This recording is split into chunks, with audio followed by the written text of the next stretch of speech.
Pour l'Ivoirien lambda, on peut considérer qu'il utilise un véhicule personnel ou qu'il emprunte un moyen de transport collectif. Il est au quotidien pour aller au travail, pour se déplacer, confronté à des problèmes d'engorgement de trafic, en particulier dans certains quartiers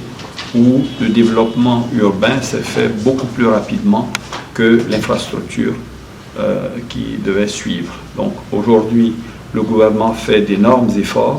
pour réhabiliter les chaussées, pour élargir un certain nombre de voies, pour enclencher des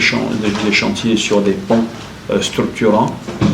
Mais cela étant, il y a encore d'autres actions à mener, par exemple pour mieux utiliser les voies existantes, mettre peut-être certains en sens unique, voir la signalisation, optimiser la gestion de ce trafic-là, comme ça se fait dans un certain nombre de pays, quelquefois même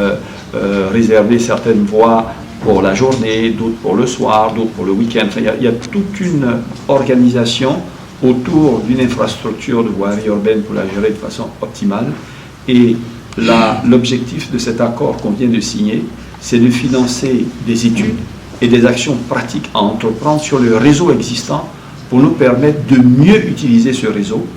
et d'identifier quels sont les travaux supplémentaires qu'il faut faire, soit en élargissement de voies, soit en nouvelles voies à construire, soit des voies à fermer pour les réserver à des quartiers. Qu'est-ce qu'il y a lieu de faire pour améliorer le trafic et l'optimiser? Donc, l'impact pratique, c'est au cours des prochains mois, mais surtout dans ce programme de 3 ans, 2015-2018,